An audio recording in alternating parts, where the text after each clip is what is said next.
Titled China's Grand Vision, the focus of this panel is on China's One Belt, One Road initiative. This panel aims to provide a holistic discussion on this initiative, and with us today we have three esteemed speakers. Starting from my far left, we have the chairman of the 48 Group Club, Mr. Stephen Perry.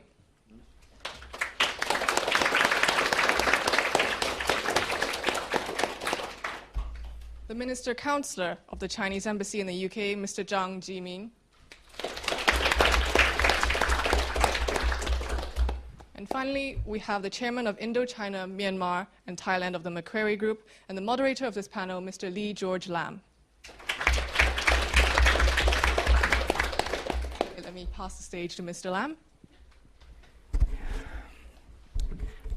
Good afternoon, ladies and gentlemen. Really a warm welcome to our panel. I think right now, I don't think the time should be spent on too much formalities and nicety, but I like to just say that our two speakers here on the panel, distinguished experts and practitioners in fields relevant to our topic today. And I'm deeply impressed by Mr. Stephen Perry's long service and contributions to the ties between China and the UK and all the international activities throughout the 3 generations of his family, since the Qing dynasty. And also Mr. Zhang, I'm very impressed, by his experience, vast experience in the foreign affairs area, having been the head of the international division as well as the deputy head of the general department in the Ministry of Foreign Affairs of China, very experienced in Europe and in the Middle East. And also, as he said to me, he loves London. He likes the UK, so he likes the LSE. So I'm very pleased. Today I must say that my plan is to follow the agenda. Let Minister Counselor Zhang speak first, and then Mr. Stephen Perry, and then I will have just a few words to lead into another important component of the panel program, which is Q&A discussion. We look forward to good questions and comments, suggestions from the audience, and hopefully after that, if we can stay, we'll make friends and exchange our business cards. Okay. So now back to the next element of the program. Minister Counselor Zhang, please.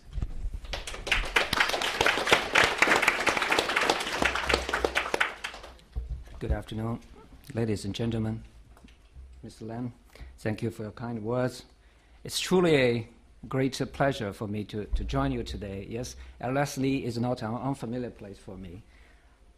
More than 10 years ago, I also worked here in London for the first time. Often I came here to attend the public lectures at that time, so I could be considered a quasi student here. I guess many of you would agree with me that when talking about China, it's mostly about things grand and spectacular.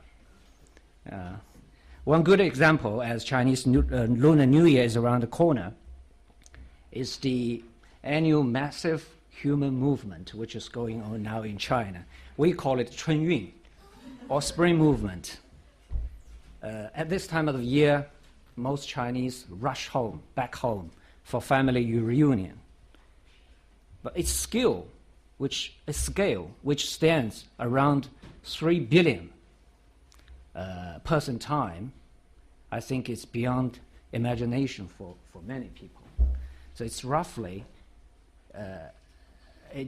means moving the whole population of Europe, Africa, North and South America, Japan, from one place to another in 40 days. Another good case, I think, is our today's topic, the Belt and Road Initiative. 2002 2,500 years ago, Confucius had a grand vision of his own. In the Book of Rites, 礼记, he depicted in great detail the state of a grand commonwealth. So maybe, yeah. So. He says, when the great way prevails, all the people under heaven are dedicated to public well-being. The worthy are selected for high offices. The capable are assigned to fitting positions. Integrity is cultivated and harmony developed. Men, therefore, do not love only their own parents, nor do they cherish only their own children. The aged, the young, the orphaned, the widowed, the childless, the disabled, the diseased are all cared for. Each man will have his share, each woman her home. Everyone will work to bring more abundance to all, not to themselves alone. The ancient Chinese vision, I think, still has its resonance today, and it's highly inspiring for people in the 21st century. About 5 centuries later than Confucius' time, people on the land of Eurasia, Europe, Asia, and Africa, started to explore, opening up several routes of trade, culture exchanges that linked the major civilizations of Asia, Europe, and Africa, the routes known to later generations as the Silk Road. Over history, it nurtured the spirit of peace and cooperation, openness and inclusiveness, mutual learning and mutual benefit. It's an invaluable heritage that no one bears to ignore. Nowadays, as complex, profound changes taking place around the world, interdependence deepens, interests converge, and the connectivity expands. Nations are inextricably developing into a community of shared interest, shared responsibilities, and shared destiny. Yet imbalance in development remains so widespread and so acute that it's not only an economic problem, but one at the root of many problems we face today. People across the world are calling and striving for more balanced and sustainable development. In 2003, in his 2 visits one to the Central Asia and one to the Southeast Asia, President Xi Jinping put forward the initiative of the Silk Road Economic Belt and the 21st Century Maritime Silk Road, shortened as the Belt and Road Initiative. It has since been well received around the world. Many friends in Britain, of course, Mr. Perry is a good friend of mine, told me and recognized that the initiative was too important to ignore and had significant potential. They also think it's highly complex and more elaboration analysis needed. I all agree. As an open proposal and evolving process, it runs the initiative envisages and it runs through the continents of Asia, Europe, Africa, connecting the dynamic East Asia on one end, the advanced Europe on the other, and the vast area with huge development potential in between. As President Xi said, the Belt and Road Initiative comes from the ancient Silk Road, but it is not limited to the area of the ancient Silk Road. It's in fact a big circle of friends. Whoever interested are all welcome to take part in. So I would like to borrow a couple of figures, 2, 3, 5, 6, 7, 8, and 10, to elaborate a bit on its key contents. First, the initiative has 2 major parts. The Silk Road Economic Belt, 21st Century Maritime Silk Road. So that's why we call it the Belt and Road Initiative, single form. So it's 2 comes into 1.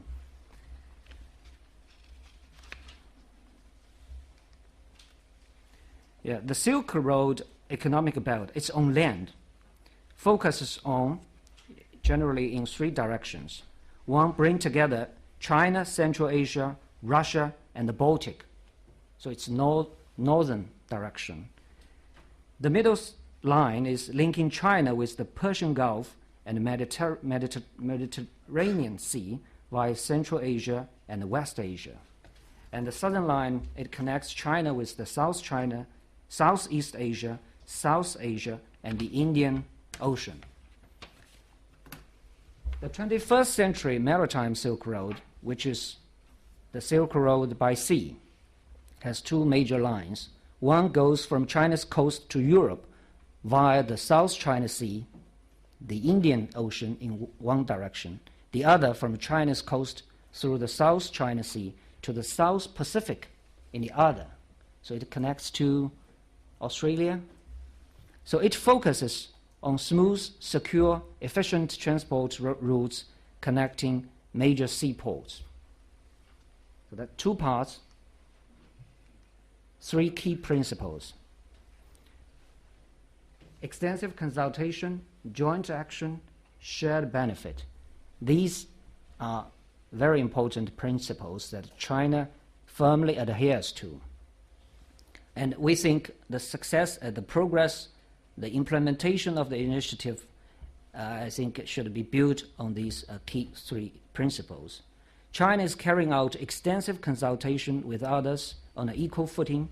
Respect choice of each of others, ensures transparency and openness, aligns the initiative with the development strategies of other countries, and creates synergy with existing regional cooperation mechanisms.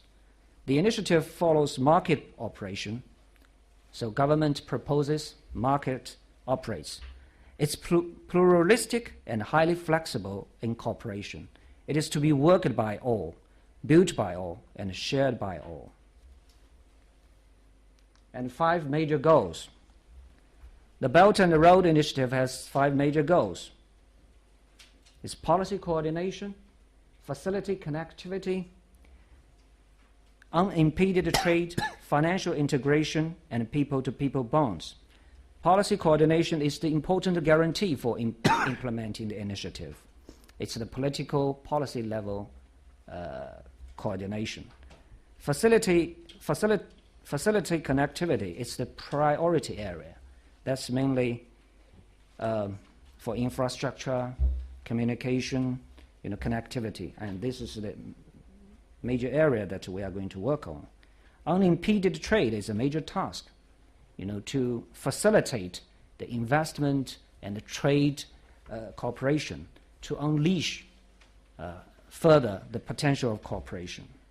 Financial integration is the important underpinning, for currency stability, currency swapping, and settlement arrangement. This is important underpinning for implementing the initiative. And people-to-people bonds is one of the ends of the initiative, and it is also a very important factor. It consolidates public support for the implementation of the initiative. 6 economic corridors. So on land, I just said the first part of the initiative is the Silk Road Economic Belt. That's the belt on land. It consists of, now we are envisaging 6 major economic corridors. A new Eurasian land bridge between China and Europe. China, Mongolia, Russia economic corridor. China, Central Asia, West Asia economic corridor. China, Indo-China Peninsula economic corridor. China, Pakistan economic corridor, which is now is going forward in a very positive way. And Bangladesh, China, India, Myanmar economic corridor. So these are 6 major economic corridors. These corridors are along their major international transport routes. There are major cities and hubs along the way. There are also key economic industrial parks being planned and already built to serve as cooperation platforms. And 7 important financial platforms. The initiative could not get off ground and succeed if there is no solid support in terms of finance cooperation mechanisms.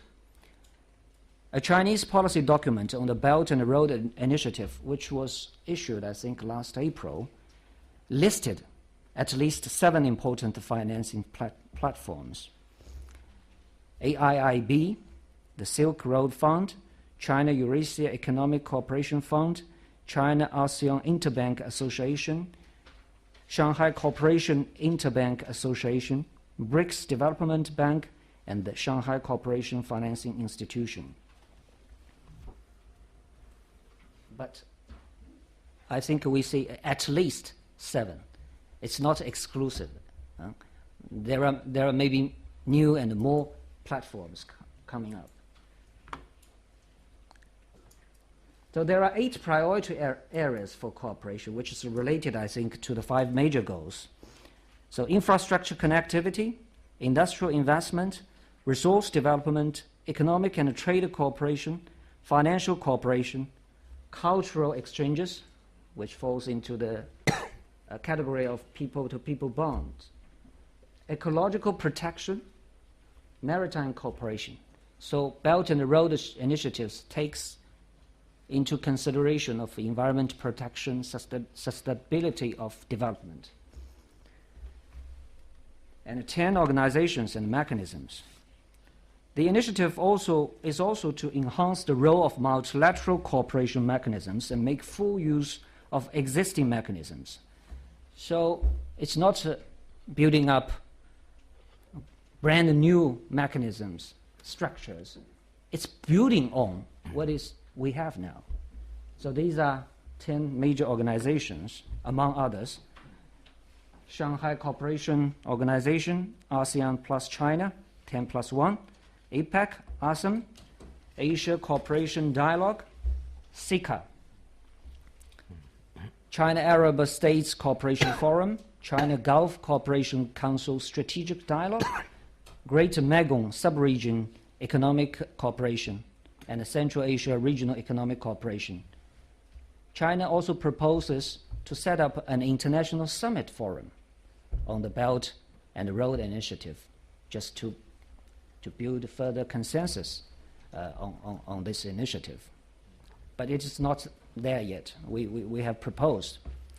So deep-rooted in history, the Belt and the Road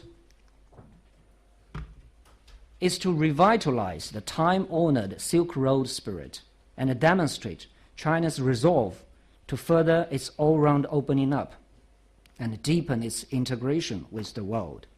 It embraces the trend of the time, reflecting the great potential and space for cooperation among the countries along the routes and their common aspiration to accelerate growth. That's why the initiative is met with great enthusiasm and support for more than 70 countries and international organizations since its inception. So China's vision is to realize common development through win-win cooperation. The Belt and Road Initiative is aimed at promoting flow of economic factors, improving the efficiency of resources allocation, and deepening the integration of markets, and jointly creating an open, inclusive, and balanced regional economic cooperation architecture. It endeavors to explore new models of international cooperation and global governance, foster a true sense of community of shared interests, and work to secure the greatest common interests possible and achieve common development. To a larger extent, I would say, if the industrialization in history brought wealth to what is today the developed world countries of about 1 million people, the Belt and the Road Initiative, through enhanced regional cooperation, connectivity, and a new type of industrialization, could benefit and enrich more than 4 billion people across Eurasia and beyond. In the course of this historical process, it's simply impossible to be China's solo, but rather a symphony of all partners involved. The momentum is dynamic. In a little more than 2 years, the Belt and the Road Initiative has entered a phase of implementation. Some of the early harvest programs have taken place. I list a few facts. China and quite a number of countries along the routes have aligned their respective development strategies and signed more than 30 MOUs. It's intergovernmental MOUs and agreements of cooperation on the joint development of the Belt and Road, among which 7 are with European countries.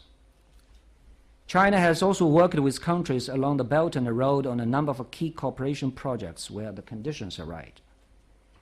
AIIB is now up and running on a solid, broad-based foundation with wide representation. Its launching ceremony was held in Beijing just 2 weeks ago. So it has entered operation. A total of 57 countries from all 5 continents became the founding members of AIIB, among which 17 are from Europe.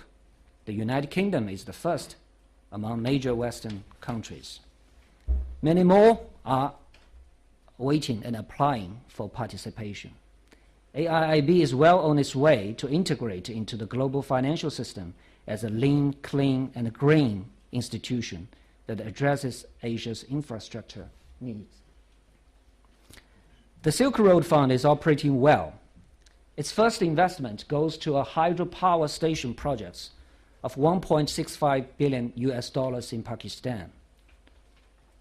These projects and financial institutions are highly inclusive and open. They operate in accordance with the prevailing international rules and in collaboration with the established mechanisms. Connectivity leads to prosperity, and that is what the Belt and Road Initiative is primarily about. China and Europe are natural partners for cooperation.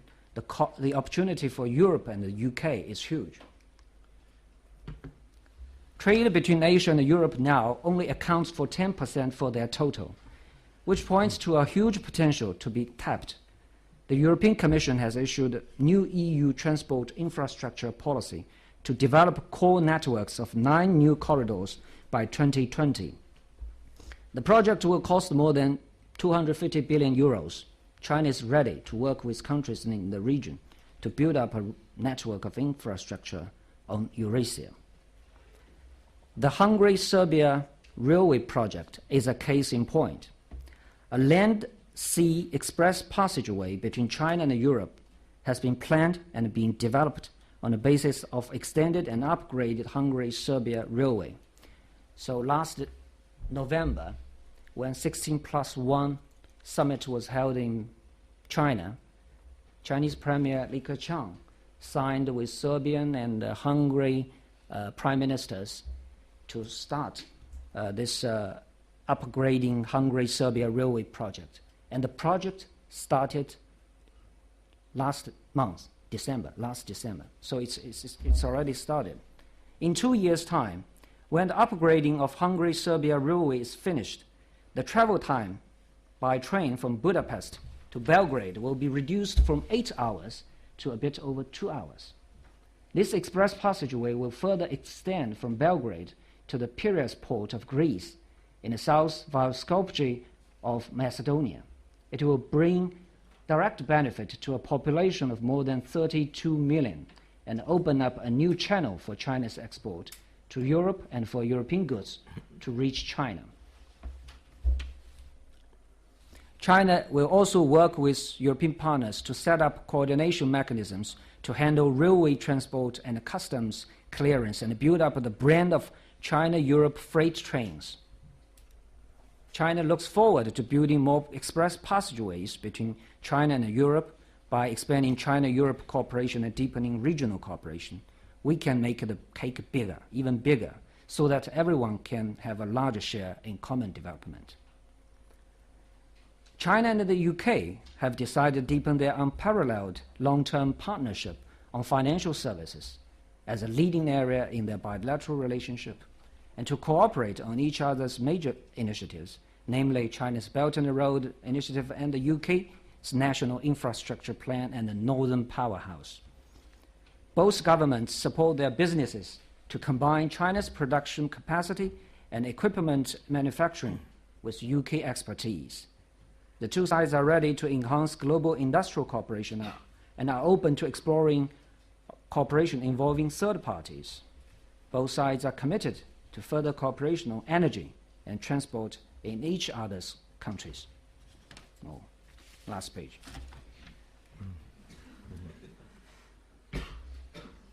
Everyone here, I think, is familiar with Lao Tzu, founder of the Chinese Taoist philosophies. He said, also more than 2,500 years ago, the sage does not store up. By helping others as best as he can, he's helped even more.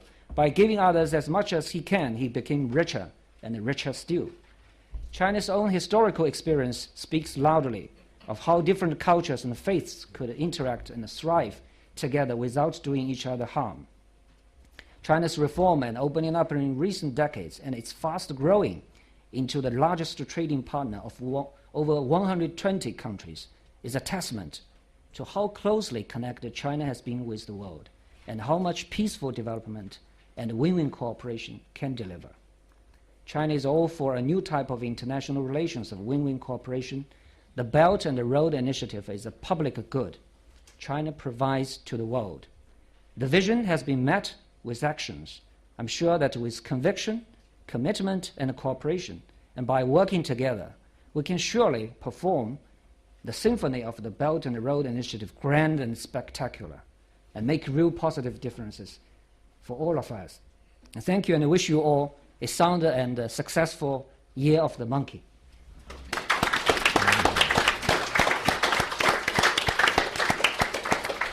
Thank you, Minister Councillor Zhang Jiming. And now is Mr. Stephen Perry, please. Thank you very much indeed. Are we live and on? Joanna, George, Rantau, Minister Zhang Jiming. Thank you very much indeed for inviting me to make a contribution to today. It is probably, in my opinion, the most important subject for the world going forward. So important is it today that I abandoned going to watch my favourite team, Arsenal, in a cup match. There is no greater respect that I can show. But it is.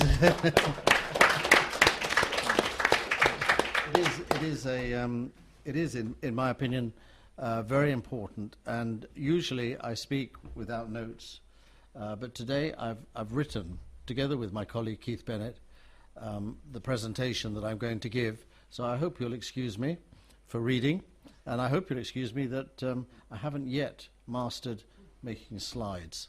So I'll try and intonate my voice every now and then to keep your attention, but there are people around the room who, if any of you fall asleep, there's trouble.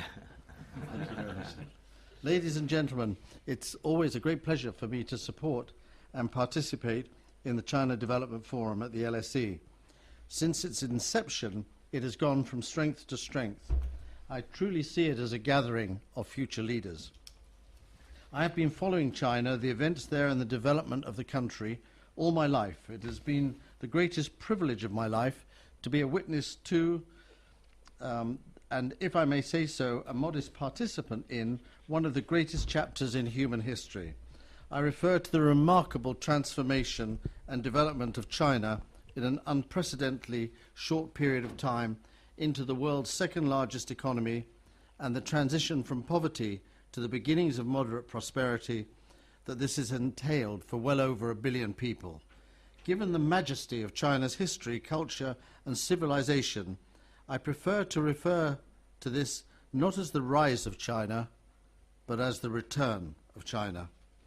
Now that China has returned, the question of what sort of country it will be, what role it will play in the world, is something that naturally concerns the entire international community. It is against this background that China has advanced the concepts of a global community of common destiny, of shared prosperity, equality and mutual benefit, and win-win cooperation. China, having suffered from poverty and oppression in the past, understands that a world where only China develops and its neighbours and the wider world either stagnate or relapse into poverty and conflict is not only undesirable, it's actually impossible. China itself has prospered by opening its door to the outside world. Sustainable and lasting prosperity has to mean prosperity for all. This is the thinking behind a whole range of China's recent initiatives. For example, the development of BRICS along with Brazil, Russia, India and South Africa, and the creation of that organization's new development bank. Of the Asian Infrastructure Investment Bank, formally launched in Beijing earlier this month, and especially of our topic of the moment, the great vision of jointly building the Silk Road Economic Belt and the 21st century Maritime Silk Road. As Minister Zhang has already explained in his brilliant presentation, this is a new idea, but one with an ancient lineage. As the National Development and Reform Commission, the Ministry of Foreign Affairs and the Ministry of Commerce of the People's Republic of China have jointly observed, quote, more than 2 millennia ago, the diligent and courageous people of Eurasia explored and opened up several routes of trade and cultural exchanges that linked the major civilizations of Asia, Europe, and Africa, collectively called the Silk Road by later generations. For thousands of years, the Silk Road spirit, peace and cooperation, openness and inclusiveness, mutual learning and mutual benefit has been passed from generation to generation, promoted the progress of human civilization, and contributed greatly to the prosperity and development of the countries along the Silk Road. Symbolizing communication and cooperation between the East and the West, the Silk Road spirit is a historic and cultural heritage shared by all countries around the world. China's initiative to jointly build the Belt and Road, embracing the trend towards a multipolar world, economic globalization, cultural diversity, and greater IT application, is designed to uphold global free trade and an open world economy and to enhance regional cooperation. It aims at being highly efficient in terms of the allocation of resources and at achieving a deep integration of markets among the countries along the Belt and Road, thereby jointly creating an open, inclusive and balanced regional economic cooperation architecture that benefits us all. According to the vision of the Chinese government, the Belt and Road Initiative is in line with the purposes and principles of the United Nations Charter. It upholds the 5 principles of peaceful coexistence, namely mutual respect for each other's sovereignty and territorial integrity, mutual non-aggression, mutual non-interference in each other's internal affairs, equality and mutual benefit, and peaceful coexistence. The initiative is an open one. It covers but is not limited to the area of the ancient Silk Road. It is open to all countries and international and regional organizations so that the results will benefit wider parts of the globe as well. It is harmonious and inclusive. It advocates tolerance amongst civilizations, respects the paths of development chosen by different countries, and supports dialogues among different civilizations on the principles of seeking common ground whilst reserving differences and drawing on each other's strengths, so that all countries can coexist in peace for common prosperity. The new Silk Road follows market principles. It will abide by market rules and international norms, will give play to the decisive role of the market in resource allocation and the primary role of enterprises, and will also let governments perform their due functions. The new Silk Road is envisaged to go in 5 directions, and I'm repeating here a little bit of what Minister Zhang has said, but if you're like me, you're obviously more intelligent because most of you got into good universities. Well, I did actually, I went to UCL, but I've had to hear this many different times to absorb it, so I make no apology for repeating some of what Minister Zhang has said because I think it is very valuable. The new Silk Road is envisaged to go, I'd say, in 5 directions, from northwest and northeast China through Central Asia and Russia to the Baltic Sea. I'm reading fast, but try and imagine these routes as I talk about them. From northwest China through Central Asia and the Persian Gulf to the Mediterranean. From southwest China through the Indochina Peninsula, Malaysia and Singapore to the Indian Ocean. From the Chinese ports through the South China Sea and the Straits of Malacca to the Indian Ocean and westwards from there, for example, to East Africa. and by the same route, but then on to the South Pacific from the Straits of Malacca. 6 economic corridors are envisaged, from northeast China through Mongolia and Russia to the Baltics, from the coastal provinces through western China to Central Asia and then to Russia and the Baltics, from northwest China through Xinjiang, Central and West Asia to the Persian Gulf and the Mediterranean, from Yunnan and Guangxi Zhuang in southwest China through Vietnam, Laos, Cambodia, Thailand and Malaysia to Singapore, from China through Pakistan, entering the Indian Ocean through the port of Gwadar, and through Myanmar, Bangladesh and India, entering the Indian Ocean via the Bay of Bengal. These new Silk routes will embrace and will require major investments in railways, highways, sea transportation, pipelines, and the information superhighway and connectivity.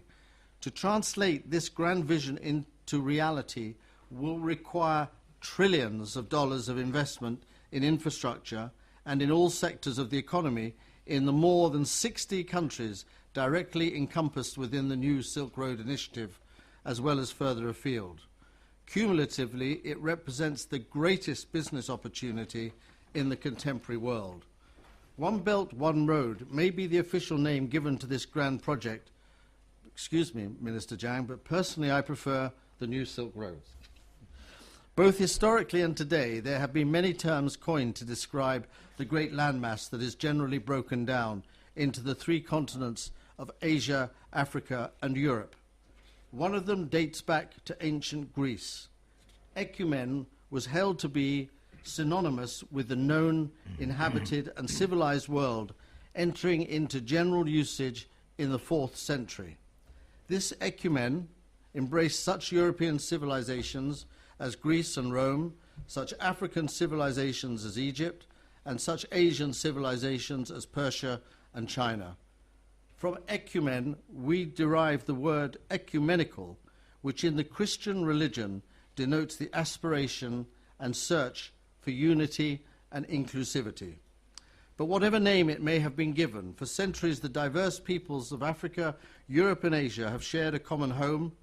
History has recorded great conflicts and injustices, but over long historical periods, nations and peoples have also traded and mingled peacefully, their interactions facilitating the exchange not only of goods and commodities, but also of knowledge, techniques and ideas. The ancient Silk Road from China to Rome was one such great highway.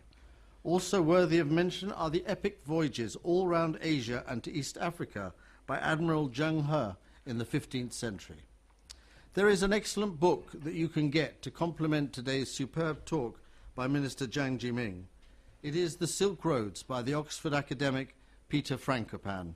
It will tell you the history and put it in a current and future context. If you do not know where things come from, you cannot know to where they will go. That has always been my personal philosophy, and it contains what many very clever people have said many times. I have simply endeavored to translate it into my own shorthand.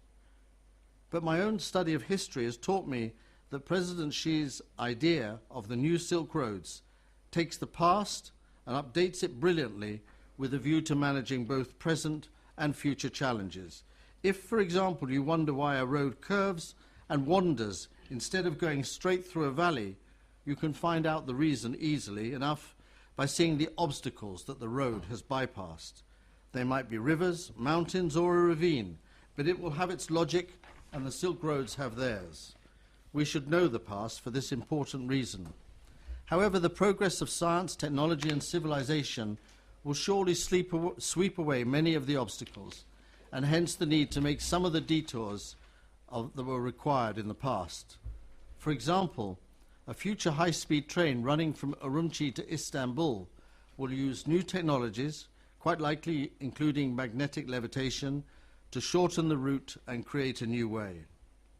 Across 3 great continents, the new Silk Roads will create new ways by using the 3 highs, namely high-speed trains, high-speed energy transmission, high-speed connectivity and communications.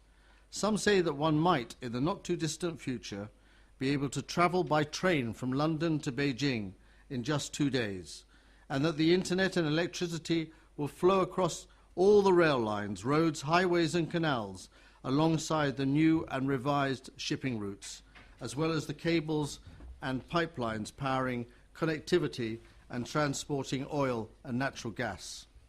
In other words, a revolution in infrastructure, technology and connectivity, such as the world has never seen before, bringing unparalleled development and prosperity and affording unprecedented investment and growth opportunities. Of course, one cannot deny that many of the countries and regions embraced within the New Silk Roads are today mired in wars and conflicts. From Central Asia to the Middle East and beyond, there presently exists a veritable arc of crisis where ancient and modern rivalries coalesce, seeming inexorably into ever greater hatreds and even more desperate acts of viciousness and cruelty. One need only mention a few of the names: Afghanistan, Iraq, Syria, Somalia, Yemen, Ukraine, and too many more. The future promise of the New Silk Roads will therefore not be attained easily, and the difficulties and obstacles should never be underestimated. Yet it is not naive to hold out this vision for the future. Viewed correctly, it might rather be said to be a supreme act of realism, for without hope, without development, without knowledge, without prosperity, how can there ever be lasting peace? How can hatred ultimately make way for coexistence, mutual respect and amity? Such is the long-term strategic thinking that lies, for example, behind President Xi's bold and imaginative recent visit to Saudi Arabia, Egypt and Iran. There is so much to strive for. History has not ended. Perhaps it is scarcely beginning. For those who have flown by day from Beijing to London, what you notice when looking out of the window for much of the time are vast expanses of nothing. Contrary to popular myth, much of our world is underpopulated. So alongside and as a result of the greatest infrastructure investment boom in history will come the greatest ever wave of urbanization, something that is being trailed right now in China as hundreds of millions of peasants move to new towns and cities. Countless towns and cities will spring up along the New Silk Roads.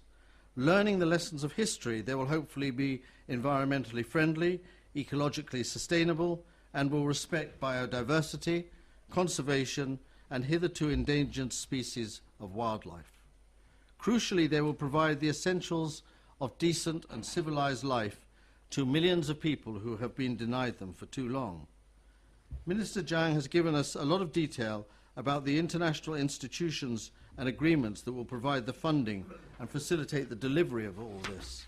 Such a plethora of structures is needed so as to meet a host of challenges and to safeguard cooperation and positive approaches in the face of short-sighted greed and destructive rivalries in the pursuit of contracts and the benefits to be derived from them.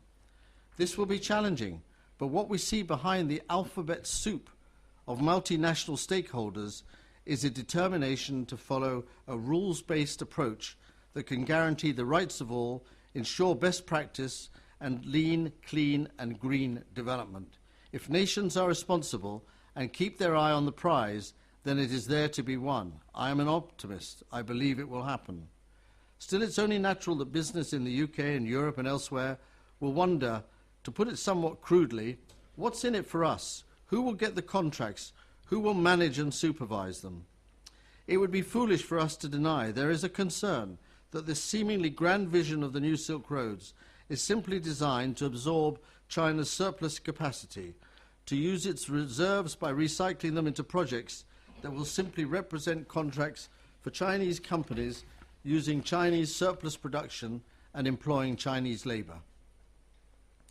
If this were indeed to be China's hidden agenda, it would fail. Governments and businesses are not so stupid as to fail to see through any such scheme. In fact, China has repeatedly stressed it cannot assume the full responsibility for this project. Its vision is so grandiose that the burden would be too great. China's position, rather, is that this project will only work if it becomes everyone's project. Everybody has to play their part and do their bit. It is, as you said, an orchestral performance, not a virtuoso solo. And this collective rationale and approach, moreover, is on an open and inclusive basis. There is no closed list of countries that can or cannot participate. It is open to the whole world. Of course, the new Silk Roads will take full advantage of China's skills, funds, excess capacity, and everything else that it has to offer. China certainly needs this, but so do the countries that will benefit, and who in many cases are eagerly, even insistently, requesting it. But that is very different from entering into this project simply to maximize those features. A grand vision cannot be reduced to or realized for such comparatively trivial reasons. Rather, this project will work because it will be based upon the full participation of all national governments, their procurement agencies, and on global competition based on market principles, governed by the rule of law and subject to transparent tendering, oversight, regulation, and arbitration. Perhaps over the next 10 years or so, there will be an annual outlay of $1 trillion a year to lay the foundations of this global transformation. Then, as the momentum increases, over 30 years or so, the spend may rise to some total of $40 to $50 trillion. Simply put, there will be no greater contribution to world GDP growth and to development in this historical period. How much can we in the West expect to take of this in terms of contracts awarded, exports, and so on? In my opinion, somewhere between 15 to 20%, although it will be greater in the more sophisticated added value of the latter stages of adding refined finishes to urbanization and the various advanced and high-tech products and services that characterize its lifestyle. As you journey through China, you can see that the world's latest technologies and products still tend to be mainly Western or Japanese. China's extensive purchase and usage of high-end Western and Japanese technologies and products will be replicated along the countries of the Belt and Road. For example, in any building in China today over 5 floors, the lifts are invariably foreign. We shall also play a significant part in legal, accounting, financial, regulatory and other professional services, as well as in funding and listings. This is a one belt, one road for all, the ultimate win-win. I believe it will change the world forever and leave behind empires and hegemony in favor of a community of common destiny, where the development of one nation is the precondition for the development of all nations. Back to the future. Ecumen shall return. Thank you.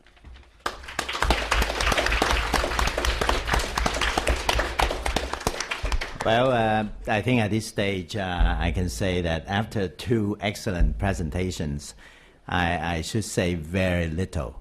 But I think the organizers say I need to just have a quick add-on and then, more importantly, the Q&A. So I make it short. As Minister Councillor Zhang already said, this is a big sharing public good. To offer to the global community to work together like an orchestra for the better common good. And I think, as Mr. Perry already said, this is the most important topic or subject of our time. And this is a new Silk Road, One Belt, One Road, or Belt and Road now officially. I think indeed it is. If you look into the plan, if we go back a little bit in time, we can see that in September, around September, October 2013, which is about 2 years ago, 2-3 years ago, President Xi, while visiting the Central Asian and Southeast Asian region, actually in front of the Indonesian Parliament, mentioned about a sketch of the One Belt, One Road strategy.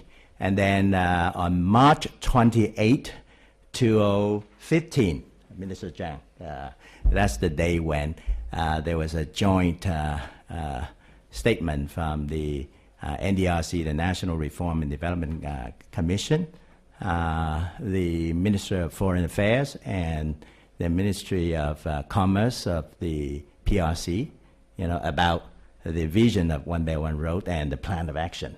So, and the numbers are shared now more and more.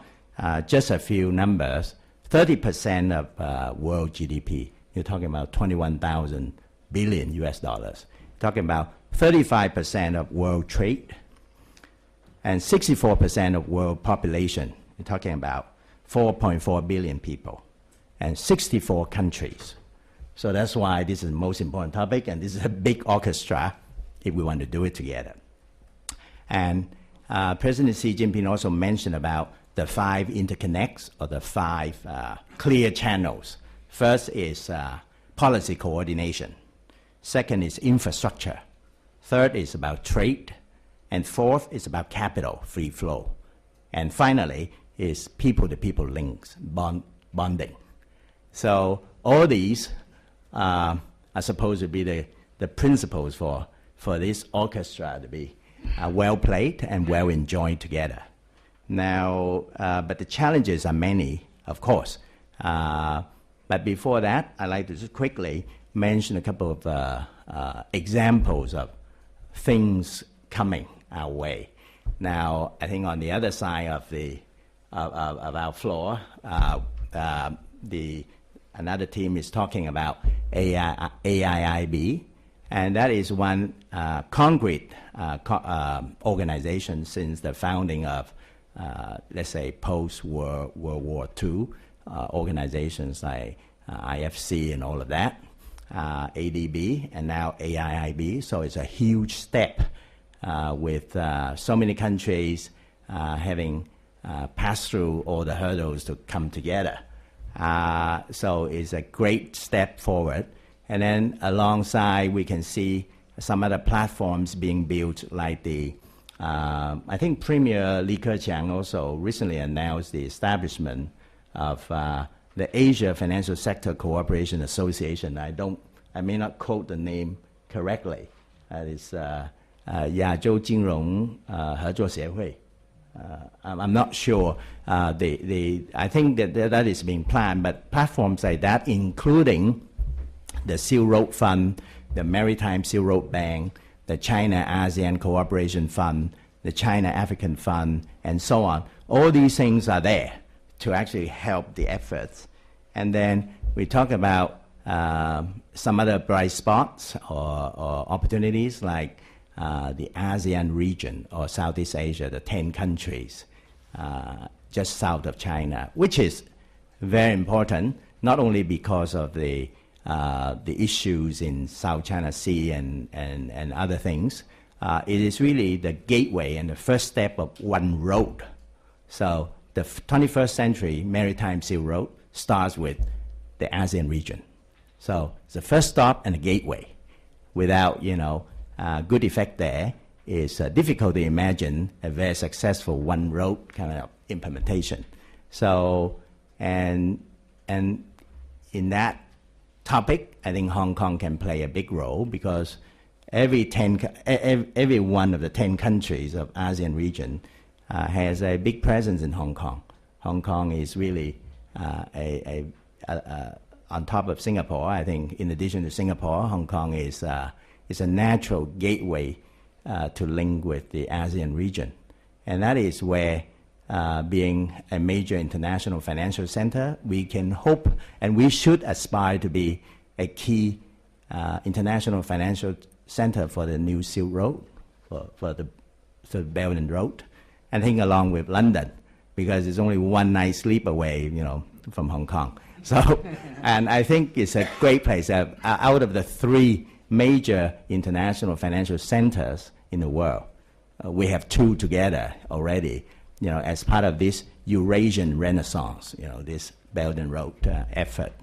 But speaking about that, people may ask, then how about the non-Belt and Road countries and markets? Well, my humble view is they can be part of that as well. For example, Australia and Canada, just an example using Hong Kong again. People jokingly say Hong Kong is the largest Canadian city outside of Canada because we have a lot of Canadian Canadians living and working in Hong Kong. And same thing, they say, well, Hong Kong may be the second largest Australian city after London, outside of Australia. So by working in London, in Hong Kong, you can plug yourself into the Belt and Road. And the same happens to Singapore. So it's an opportunity rather than a so-called threat, because it's not about the decreasing the importance of the Malacca trade or the Singapore position as an international port city, but it's more trade and also participation into the Belt and Road Orchestra. So these are opportunities and challenges, but the key challenges include, for example, how to deal with domestic expectations. So people will say, well, we are helping public good, we're helping the rest of the world, but what about our own people? So there's a lot of balancing, and the Chinese government has been working very hard to make sure that the Belt and Road thing is a positive, net positive, project for not only the world but for China as well. And this takes a lot of communication, and we can see the importance of how to deal with the Islamic world as well, because I think half of the Belt and Road markets, you have to deal with Islamic culture and Islamic finance and all of that, and we need to do more there. And then, of course, we have seen things like G2 dynamics, China, US, of course, TPP and all of that, all have to be factored in. But a lot of research needs to be done, including, for example, how to do PPP, public sector, private sector partnership, which is very important for the Belt and Road projects. And Belt and Road projects are absolutely useful, and if we do it right, design it right, structure it right, it can be very beneficial, because things that are needed by Belt and Road markets like water, ports, highway, high-speed rail link, and so on, should be made economically attractive and bankable. And that way we can make use of private sector financing as well. And I'm sure there'll be a lot of opportunities, including the opportunities in issuing debt for projects, bankable projects. Hong Kong should seek that opportunity to be a center to issue debt, to raise debt capital. And other things, if I can say, we need to do more research. Just before the panel, I think Mr. Perry mentioned about 2 potential bright stars along the Belt and Road. And I was jokingly saying London, Hong Kong. And he said, no, Urumqi and Istanbul. So I said, wow, I need to jot down, because I want the research colleagues to look into these 2 right away. And then I found out recently that in China, every year we have hundreds of students graduating from this Persian language specialty. So I think China is already looking into Iran markets and all of that. And so all these things have to be done in order to really make the best of the Belt and Road opportunities. And finally, I like to say that nothing is more important now than people-to-people efforts. So public diplomacy, policy advocacy, and networking like this, and learning together, communication, dialogue, this is all needed on top of G2G efforts, government effort. So at this juncture, I think I don't want to just drag on, but I'd like to open the floor to questions and suggestions. Thank you.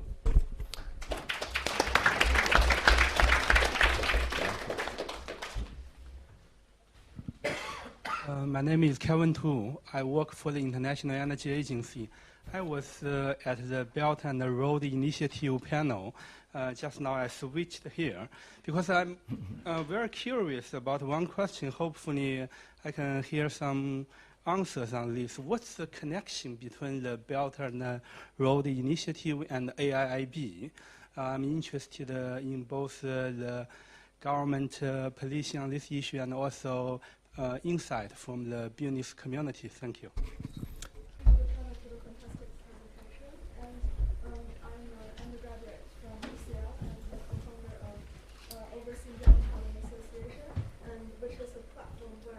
Eastern and Western mindset and culture meet and coincide, and an association that brings together overseas students and graduates home and abroad across the globe together.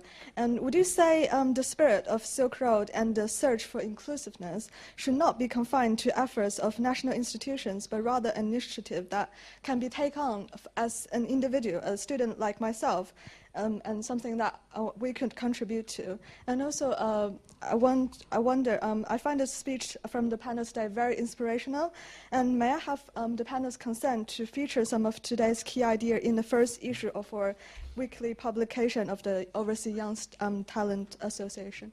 Thank you. Yes, I think the Belt and Road Initiative and AIIB, they are related, but they are not the same.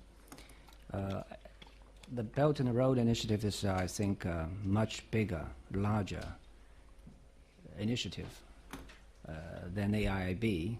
AIIB, I think, the purpose, I think is mainly to work for the demand, the need from the lack of development in infrastructure in Asia. We have noticed that there is a big lack of development in infrastructure in Asia Pacific, Asia area. ADB, Asia Development Bank, has done the research, I think, concluding that between 2010 to 2020, there is a big need of 1 trillion investment in infrastructure. But what the multi-international financial institution could mobilize is just 10 to 20 billion US dollars. So such a gap. I think AIIB is mainly for infrastructure. And the connectivity and infrastructure connectivity also is a key component of the initiative. That's why I think it's related, they're linked. But there is AIIB could be a good supporting financial platform for the Belt and Road Initiative. Oh. Yes. Okay. Thank you. Mr. Perry, anything to add to that? Yeah. Well, I think without One Belt, One Road, there wouldn't probably be an Asian, an AIIB. It's all part of a Chinese vision of the interlinking of Asia, exactly as Minister Zhang says. I think it's McKinsey produced a report saying that the need for infrastructure in Asia in up till 2030 is approaching $30 trillion. And AIIB, name dropping, when I met Jin Li-chun, who's the guy, president, I think, chief executive, he said he thought by leveraging and re-leveraging their assets, they could probably fund about $750 billion of contracts. I don't know what pace those turn over, so the bottom line remains that it's going to do a small part of the total need of the area. But it's certainly totally linked to One Belt, One Road. But I agree entirely with Minister Zhang that it's a percentage of it rather than the mechanism for it. Yeah, I agree. And it's definitely a positive icon and a confidence-building platform, and also a first step in this long march. Anyway, and then 2 more. Yeah, here. And then we come to that. Yeah, we come to that. But this and this. Yeah. I'm first. Okay. Don't worry. These 2 first, and then these 2. Yeah. Raymond Lee from the BBC. Well, Is this off the record or on the record? Well, whatever you call it. So sorry for this, but just half a minute about this second question. I think the answer is yes. We are delighted to be to share the information, to be share more. Yeah, thank you, please. Okay. Well, actually, I personally do agree that Belt and Road Initiative is a very far-reaching and grand strategies. But then my question is on the concrete things. First of all, does the Chinese government have a timetable? How long would it take to complete the whole thing? Or is it just a continuing project? Second question is, well, actually, do we have like sort of a timetable in terms of priorities? Because there are so many directions And I guess maybe Chinese government has got some sort of ideas in mind where we will start first or second or third or whatever. That's the question. Thank you. Then this lady in front. Oh, sorry, Yeah. I don't have a You don't have a question? Then, yeah. And then, yeah. My question relates to his question. So apart from obvious problems like funding or domestic uprising and all that, I think the most important challenge China has to face here is security, especially since a lot of countries, the OBOR encompasses are countries with poor credit, meaning that all of these projects will be met with implementation problems. Dealing with maybe the Islamic faith or sectarian violence, and does China have a concrete policy to resolve these conflicts and to pacify the region? That's my question.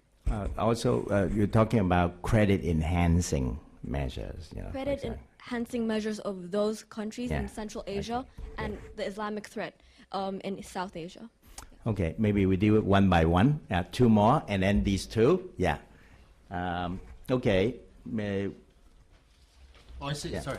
Well, first of all, in reply to my comrade from UCL, couldn't forget you. In the end, this is about people to people. So you can spend a lot of time talking about the buildings, the railways, and everything. What's it for? Is to create a world where, like Europe, where we can all move without being concerned about nations clashing. I mean, just look at Europe fought for 2,000 years. We may decide whether or not we want to be in Europe. Without Europe, we'd probably still be killing each other. So partly the answer to your question about the problems of Asia and the tensions and so on, Europe is an example of what you can do if you build an economic area which is vibrant. Now, Europe's got its problems, but it has brought peace in Europe for the last 60 years, which we haven't seen for 2,000 years, and it's about people feeling comfortable in the areas they're in. I think that the questions about has China got timings, priorities, plans, difficult, all this sort of thing. You know, in 1990, the Vice Governor of Yunnan tried to convince me to put a plant in Kunming. And when he did that, I said to him, why would I ever want to go to a landlocked province in a mountainous area in the middle of nowhere? Actually, we'd already decided to go there, but I wasn't going to tell him that. He then unfolded to me the plans for Yunnan then in 1990, which were clearly the preparations for the Silk Road. So the one thing that you really need to grasp, in my opinion, about all of this is another phrase which we haven't used today, called the scientific road of development, the scientific path of development. What does that mean? That means that you think things through a long time in advance. You have an idea of where that bend in the road is going to, and you're keeping your eye on there. You may be changing the destination. You're going through the road to that destination, and you're adjusting it as you go through towards it. It means you test, you research, you experiment before you set your plans. So now, as we look back over the last 37 years, we can see that that is the basis of how China operates.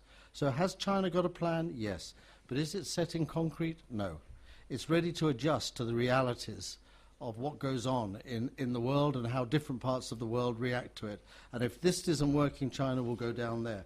China's very multi-mechanism. I haven't quite got the right word. So, you know, if the Americans won't let Huawei in, so Huawei will go to Africa. You know, China always has alternatives, but at the back of it is a long-term plan. And the long-term plan is about the security of Asia, because Asia is insecure.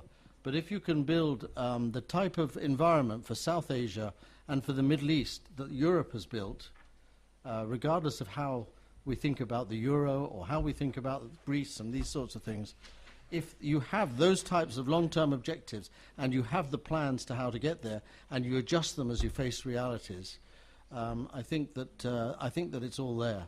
But I don't think China's trying to lay down on other people exactly how they're going to do it.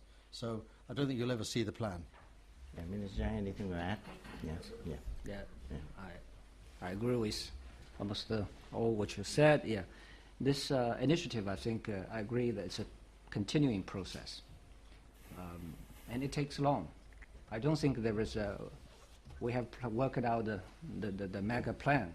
It's not our plan, it's a plan to be worked out by all. But in that sense, we have to be patient, while keep your vision, while keep working. But we should not leave to give up our efforts where conditions are right, where possibilities are there. So that's why we are also very actively push forward what can be done.